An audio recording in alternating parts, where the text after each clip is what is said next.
पिता, पुत्र और पवित्र आत्मा के नाम में आमीन। जय मसीह के सभी को। मैं आकाशदीप मरांडी और आज हम पाठ पढ़ेंगे 4 जुलाई शुक्रवार का 13वां सामान्य सप्ताह। पुर्तगाल की संत एलिजाबेथ।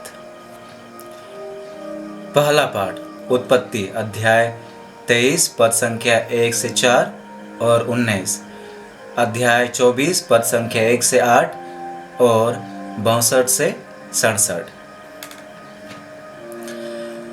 सारा 147 वर्ष की उम्र तक जीती रही और कनान के किरियत अरबा अर्थात हेब्रोन में उसका देहांत हो गया। इब्राहिम ने उसके लिए मातम मनाया और विलाप किया। इसके बाद वह उठ खड़ा हुआ और मृतक को छोड़कर हित्तियों से बोला, मैं आपके यहाँ परदेसी और प्रवासी हूँ।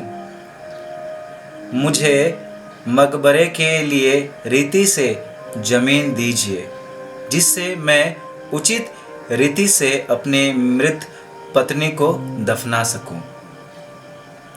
इसके बाद इब्राहिम ने कनान देश के मामरे अर्थात हेब्रोन के पूर्व में मकपेला के खेत की उस गुफा में अपनी पत्नी सारा को दफनाया। उस समय तक इब्राहिम बहुत बूढ़ा हो गया था और प्रभु ने उसे उसके सब कार्यों में आशीर्वाद दिया था।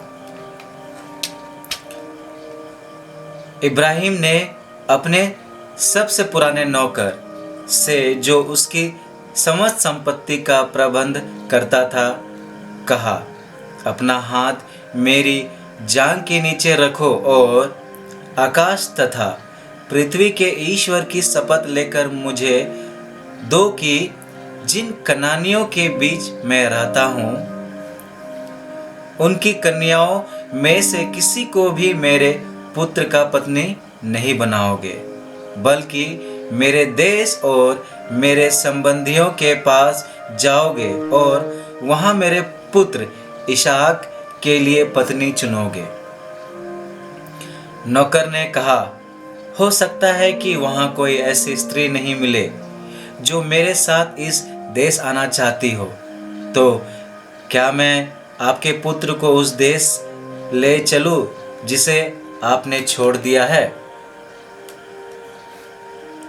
इब्राहिम ने उत्तर दिया, तुम मेरे पुत्र को वहां कदापि नहीं ले जाना।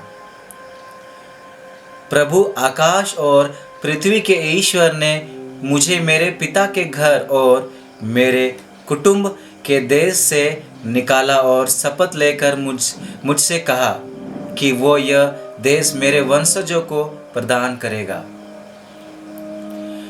वही प्रभु तुम्हारे साथ अपना दूत भेजेगा, जिससे तुम वहां से मेरे पुत्र के लिए पत्नी ला सको। यदि कोई स्त्री तुम्हारे साथ चलने के लिए तैयार ना हो, तो तुम अपने इस शपथ से मुक्त होके किंतु मेरे पुत्र को वहां कदापि नहीं ले जाना।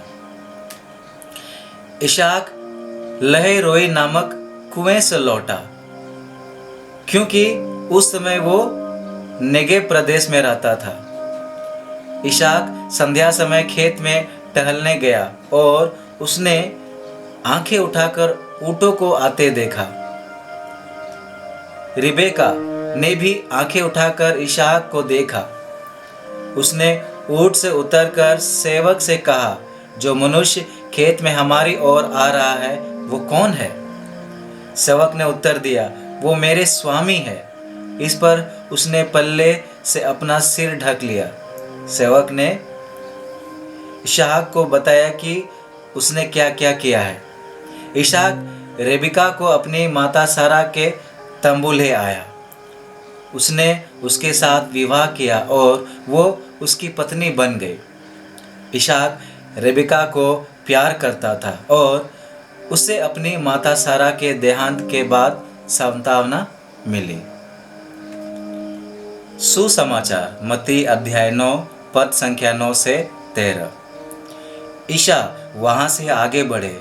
उन्होंने मती नामक व्यक्ति को चुंगी घर में बैठा हुआ देखा और उससे कहा, मेरे पीछे चले आओ। और वो उठकर उनके पीछे हो लिया।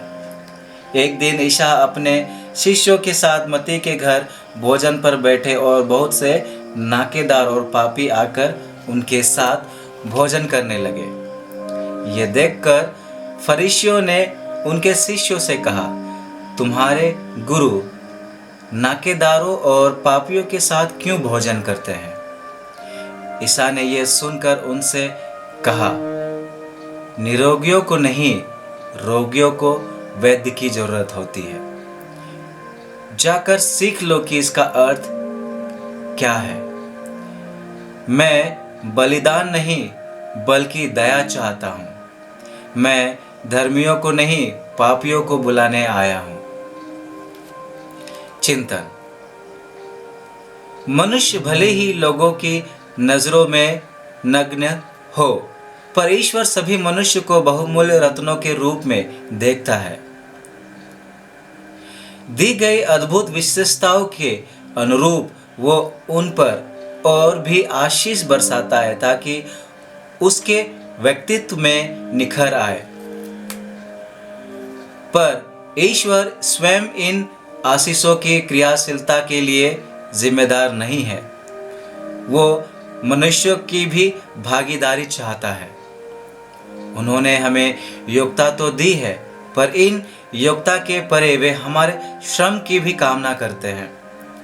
आज के सुसमाचार में यीशु मती नामक व्यक्ति को बुलाते हैं और वो तुरंत ही उनके पीछे हो लेता है। कहीं ना कहीं मती भी यीशु का अनुसरण करना चाहता था और यीशु की बुलाहट ने उसकी इच्छा को और भी हवा दी थी। आज हमें भी मनन करने की आवश्यकता है कि हम ईश्वर की बुलाहट को स्वीकार करने के लिए कितने इच्छुक हैं। अनुवाक्य। प्रभु की स्तुति करो क्योंकि वो भला है। जय घोष। हालेलुया। प्रभु कहते हैं, थके मांदे और बोझ से दबे हुए लोगों, तुम सब के सब मेरे पास आओ, मैं तुम्हें विश्राम दूंगा। पिता, पुत्र और पवित्र आत्मा के नाम में आमीन। ईश्वर को धन्यवाद।